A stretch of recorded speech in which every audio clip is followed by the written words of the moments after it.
दोस्तों, apex career classes की online class में आपका स्वागत है। जैसा कि हमने पिछली क्लास में पढ़ा था कि 1857 की क्रांति एक विद्रोह और स्वतंत्रता संग्राम कही जाती है। विद्रोह के कारण थे, इसमें सैनिक वर्गों ने ज़्यादा भाग लिया, यानी सैन्य जो लोग अधिकारी थे उन्होंने भाग लिया।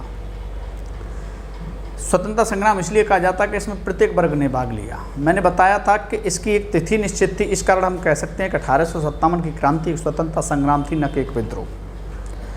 हमने पिछली क्लास में इसके कारणों पर चर्चा कर रहे थे कि 1857 की क्रांति के कारण क्या थे, क्यों हुई ये क्रांति। तो मैंने आपको बताया था पहला जो कारण था वो था तात्कालिक कारण इसका, यानी तत्काल में जो कारण हुआ, यानी उस समय तत्काल में जो कारण हुआ वो इसका महत्वपूर्ण कारण था। पहला, इसमें तात्कालिक कारण आता है गाय व सूअर की चर्बी युक्त कारतूस। बताया था मैंने पिछली क्लास में कि ये जो चर्बी युक्त कारतूस थे ये तात्कालिक कारण था, क्योंकि हिंदुओं की धार्मिक मान्यता को ठेस पहुंचाता था। गाय का चर्बी आती थी, उसे रॉयल एनफील्ड पिस्तौल में लगाया जाता था और उसे मुंह से काटना पड़ता था, जिससे कि हिंदुओं की धार्मिक भावनाओं को ठेस पहुंचती थी।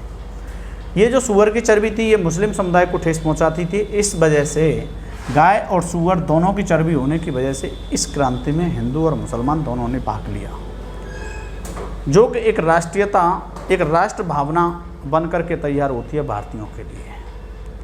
और इसी राष्ट्रीय भावना का फ़ायदा उठाते हैं अंग्रेज़ लोग। अंग्रेज़ों ने आगे जाकर के हिंदुओं का साथ देना शुरू किया, तो मुसलमान इससे नाराज़ हो गए, यानी मुसलमान अब हिंदुओं से नफरत करने लगे। यानी जो एकता 1857 की क्रांति में हम हिंदू और मुस्लिम के बीच में देखने को मिल रही थी, बाद में जाके वो फूट का काम करती है। और अंग्रेज़ फूट डालो राज करो की नीति का अनुसरण करते ही थे। दूसरा इसका कारण मैंने आपको बताया था, दूसरा इसका जो कारण था वो था राजनीतिक कारण, जिसमें मैंने पिछली क्लास में आपको बताया था कि लॉर्ड डलहौजी, जिसने डॉक्ट्रिन ऑफ लेफ्ट राज्य हड़प नीति लागू की थी, उसने कुछ राज्यों को उस नीति के तहत कुशासन के आधार पर और गोद न लेने के आधार पर हड़प लिया था, जिसमें सबसे पहला राज्य था सतारा, 1848 में हड़पा था। जैतपुर संबलपुर 1849 में, 1849 में हड़पा था। बगाट 1850 में, उदयपुर 1852 में, मैंने बताया था झांसी 53 में, कानपुर 54 में, 1854 में। तो इस प्रकार से राज्यों को हड़प लिया गया था। तीसरा जो कारण मैंने आपको बताया था वो बताया था मैंने पेंशन भत्ते बंद होना।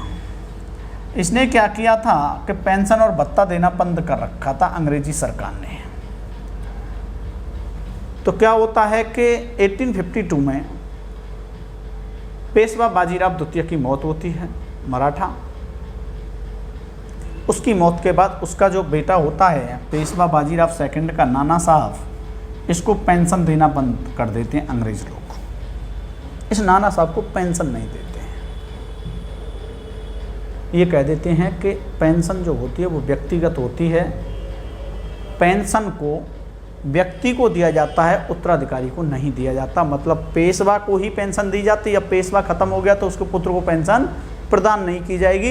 इस बात से दुखी होकर के नाना साहब अंग्रेजों के खिलाफ 1857 की क्रांति में भाग लेते हैं।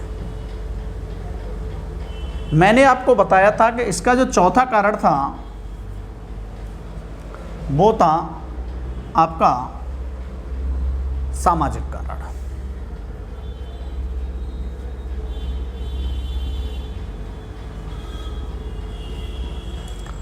सामाजिक कारण के अंतर्गत अगर हम बात करें तो यहाँ पर क्या होता था कि जो अंग्रेजी सरकार थी, अंग्रेजी अधिकारी थे, वो भारतीयों के साथ बुरा व्यवहार करते थे, भारतीयों के साथ बुरा व्यवहार करते थे।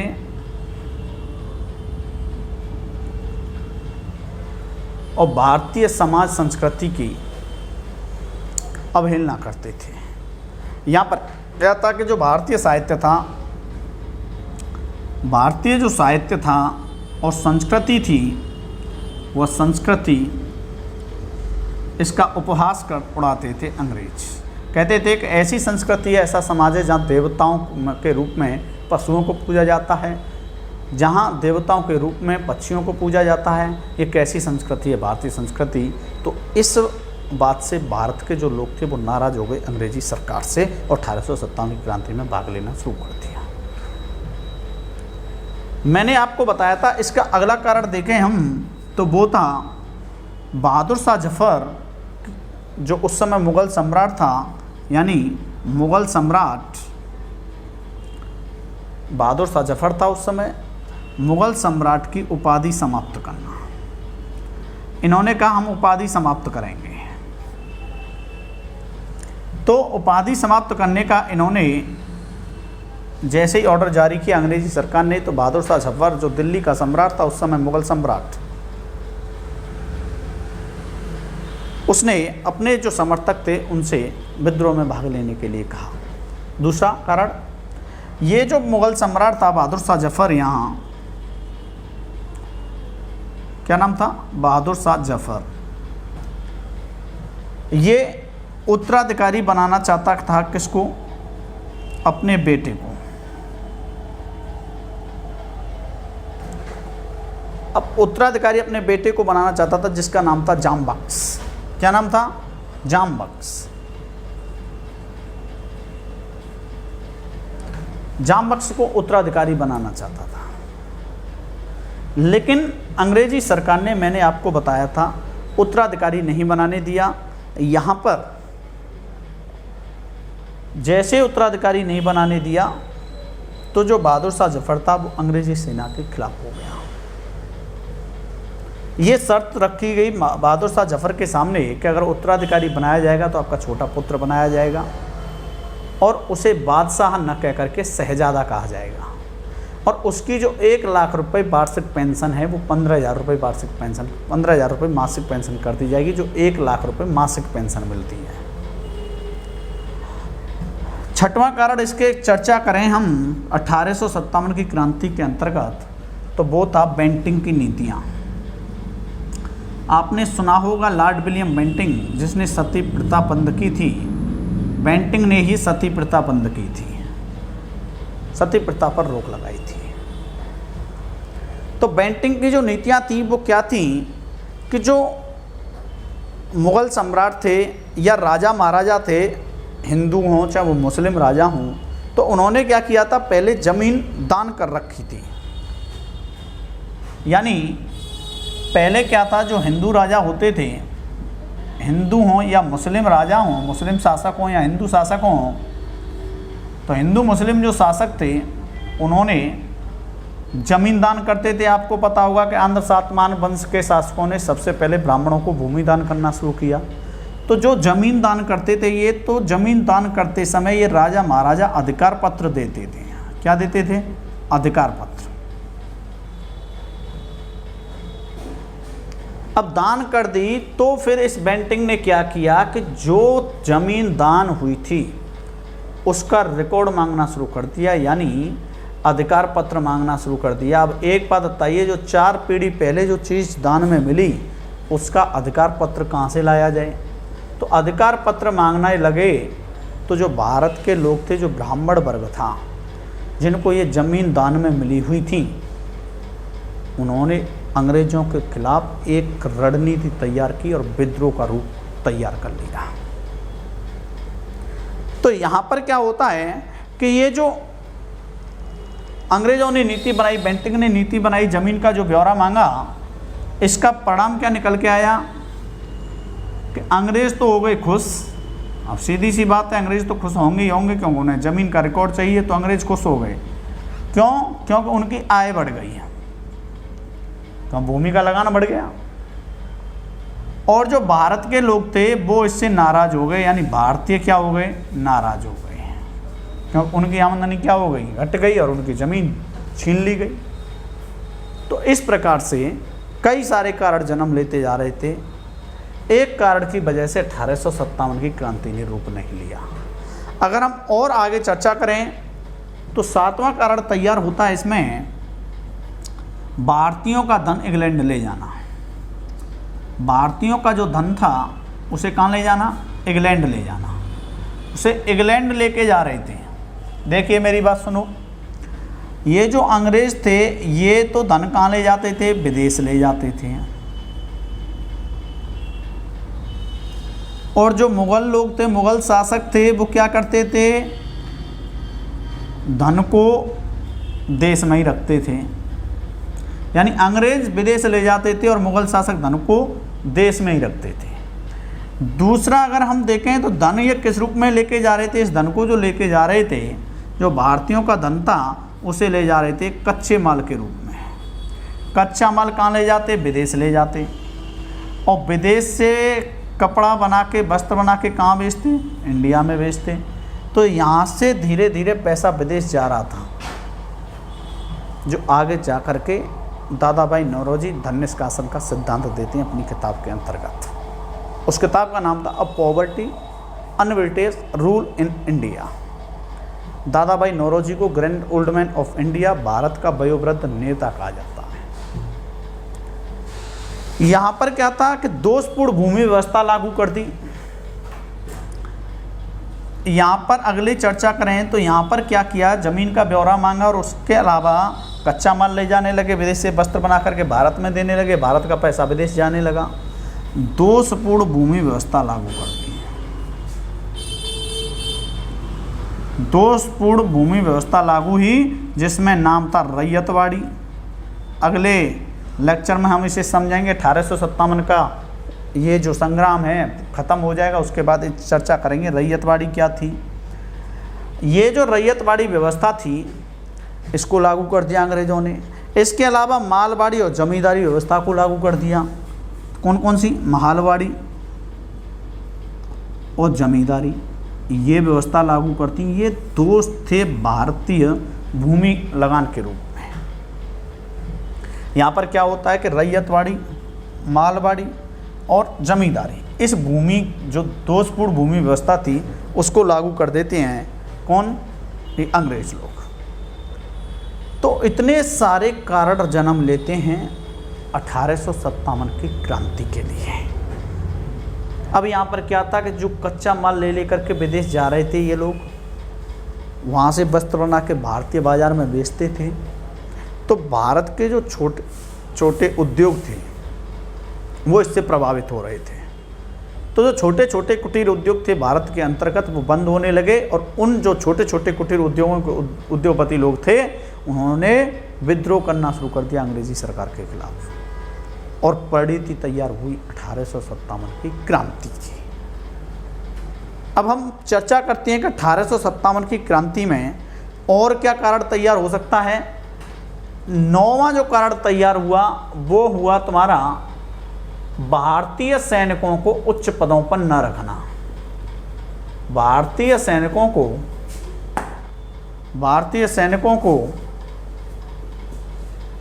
उच्च पदों पर ना रखना। ये कहते थे कि भारतीय सैनिक उच्च पद पर नहीं जा सकते। अब यहां पर क्या है कि एक इतिहासकार हुए जिनका नाम था डॉक्टर रामविलास शर्मा। क्या नाम था इतिहासकार का, डॉक्टर रामविलास शर्मा। वो बताते हैं, मैं नहीं कह रहा इस बात को, ये बताते हैं कि डॉक्टर रामविलास शर्मा जी कि उस समय सैनिकों को 7 रुपये वेतन मिलता था। सैनिकों को वेतन कितना मिलता था, 7 रुपये। 7 रुपये का वेतन मिलता था उस समय डॉक्टर रामविलास शर्मा के अनुरूप। इस वजह से ये एक आर्थिक रूप से भी तंग किए जा रहे थे भारतीय सैनिक, और भारतीय सैनिकों को उच्च पदों पर नहीं रखा जाता था। और इसके अलावा क्या हुआ कि जो भारतीय सैनिक थे और यूरोपियन सैनिक थे उनकी तुलना करके देखी जाए तो 5:1 का रेशियो था, यानी 5 भारतीय सैनिक और 1 अंग्रेजी सैनिक। तब भी अंग्रेजी सैनिक भारतीय सैनिकों पर भारी पड़ रहे थे। तो भारतीय सैनिकों का मनोबल टूटने लगा। मैंने आपको बताया था कि जितने सैनिक थे उन सैनिकों में ब्राह्मणों की संख्या ज़्यादा थी। सैनिकों में जाति कौन किसकी थी, ब्राह्मणों की, यानी ब्राह्मणों की संख्या ज़्यादा थी, यानी ब्राह्मण सैनिक ज़्यादा थे 1857 की क्रांति में भाग लेने के लिए। अब 1857 की जो क्रांति थी, इस क्रांति को इस क्रांति को भारतीय इतिहासकार धीरे धीरे एक स्वतंत्रता संग्राम के रूप की तरफ लेकर के जाते हैं। यहाँ पर 1857 का जो स्वतंत्रता संग्राम हुआ उसका विस्फोट और प्रसार कैसे होता है उस पर चर्चा करते हैं। एक बार मैं फिर रिपीट कर दूं कि कई सारे कारण जन्म ले रहे थे, जिसमें पहला कारण था तात्कालिक कारण, गाय व सूअर की चर्बी युक्त कारतूस। दूसरा राजनीतिक कारण, लॉर्ड डलहौजी की राज्य हड़प नीति, जिसके तहत उसने राज्यों को हड़पा कुशासन के आधार पर, और जिसका कोई भी पुत्र नहीं होता था वो दत्तक पुत्र ले नहीं सकता था, गोद ले नहीं सकता था, तो वो ईस्ट इंडिया कंपनी उस राज्य को अपने कब्जे में कर लेती थी, जिसकी परिणति 1857 के रूप में दिखाई देती है। पेंशन और भत्ते देने बंद कर दिए, क्योंकि पेशवा की मौत होती है तो नाना साहब को पेंशन नहीं दी जाती है। नाना साहब इस वजह से परेशान हो जाते हैं और अंग्रेज़ों के खिलाफ हो जाते हैं। सामाजिक कारण क्या था, वो भारतीयों के साथ बुरा व्यवहार करते थे और भारतीय संस्कृति की निंदा करते थे। मुगल सम्राट की उपाधि समाप्त करने के कगार पे थे। मुगल सम्राट अपने बड़े बेटे को गद्दी पे बैठाना चाहता था, लेकिन उत्तराधिकारी बना नहीं सकते थे, क्योंकि ईस्ट इंडिया कंपनी ने कहा था कि उत्तराधिकारी घोषित नहीं कर सकते ईस्ट इंडिया कंपनी की बिना मर्जी के। यहाँ पर अगला बेंटिंग की नीतियाँ। बेंटिंग ने क्या किया कि जो राजा महाराजा जमीन दान करके आते थे, ब्राह्मणों को देते थे, उसका रिकॉर्ड मांग लिया, जिससे कि जमींदार लोग इसके खिलाफ हो गए। यहाँ पर अगला देखें तो जो कच्चा माल था वो विदेश जाता था, विदेश से वस्त्र बन के भारतीय बाजार में आते थे, जिससे कि भारतीयों का आर्थिक रूप से शोषण किया जा रहा था। दोषपूर्ण भूमि व्यवस्था लागू कर दी, रैयतवाड़ी, मालवाड़ी और जमींदारी। ये मैं तीन टॉपिक लेके आऊँगा, उसमें चर्चा करूँगा कि रैयतवाड़ी क्या थी, मालवाड़ी क्या थी और जमींदारी क्या थी। ये दोषपूर्ण भूमि व्यवस्था है, भूमि से संबंधित है। भारतीय सैनिकों के उच्च पदों पर रखना, यानी भारतीय सैनिकों को उच्च पदों पर ना रखना, ये भी एक कारण बना 1857 की क्रांति का। यहाँ अंग्रेज लोग बेशक पढ़े कम थे, लेकिन उन्हें उच्च पदों पर रखा जाता था। भारतीय सैनिकों के सेवा भाव पर हमेशा गलत तरीके से पेश किया जाता था, संदिग्ध माना जाता था भारतीय सैनिकों को। मैंने एक चीज़ और बताई थी कि भारतीय सैनिकों को धार्मिक कारणों के अंतर्गत अगर देखें तो समुद्र पार तैनाती कर दी थी। 1856 में जो अधिनियम आया था उसमें भारतीय सैनिकों को समुद्र पार जाना था, और समुद्र को हमारे भारतीय सैनिक देवता मानते हैं, तो भारतीय समाज उनका बहिष्कार करता था जब वो वापस आते थे। तो अब हम देखते हैं कि 1857 की क्रांति का प्रसार कैसे हुआ, कैसे शुरुआत हुई, कहाँ फैली, इस चीज़ को समझते हैं।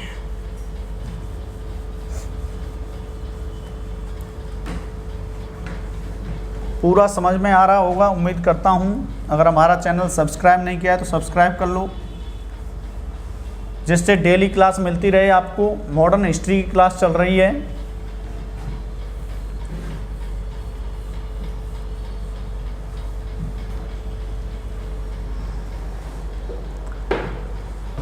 अब हम देखते हैं कि 1857 की क्रांति का प्रसार कैसे हुआ, कहाँ से शुरू हुआ 1857 की क्रांति का प्रसार।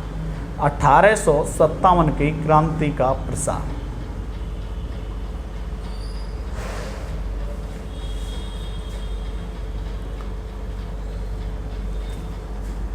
यहाँ पर एक छावनी थी। उस क्रांति में अगर हम बात करें तो एक छावनी थी, उसका नाम था बैरकपुर छावनी, बंगाल में पड़ती है। इस बैरकपुर छावनी के अंदर एक सैनिक था जिसका नाम था मंगल पांडे।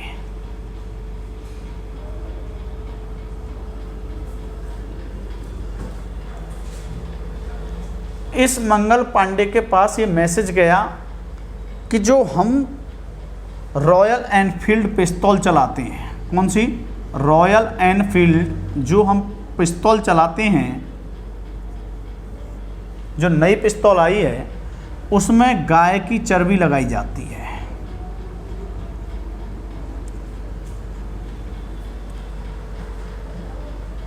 अब इस चीज़ को मंगल पांडे को पता लगते ही मंगल पांडे ने अपने अधिकारी से पूछा, क्योंकि भारतीय सैनिकों को तो निम्न पदों पर रखा जाता था, उच्च पदों पर अंग्रेजी सैनिक रहते थे। मंगल पांडे ने अपने अधिकारी से पूछा और उस अधिकारी का नाम था जनरल बाग। क्या नाम था? जनरल बाग। कि ये बताइए, ये जो बात हम सुनने में आ रहा है कि रॉयल एनफील्ड जो राइफल है उसमें गाय की चर्बी लगाई जाती है, तो जनरल बाग ने इससे कहा कि अगर लगाई भी जाती है तो क्या फ़र्क पड़ता है, आपको काम करना है तो काम कीजिए। ये बात बिल्कुल अच्छी नहीं लगी मंगल पांडे को, और मंगल पांडे ने हत्या कर दी किसकी? जनरल बाग की। पहुंचा दिया इसे ऊपर, टिकट कन्फर्म कर दी इसकी। और ये मंगल पांडे ने घटना को अंजाम दिया 29 मार्च 1857 को।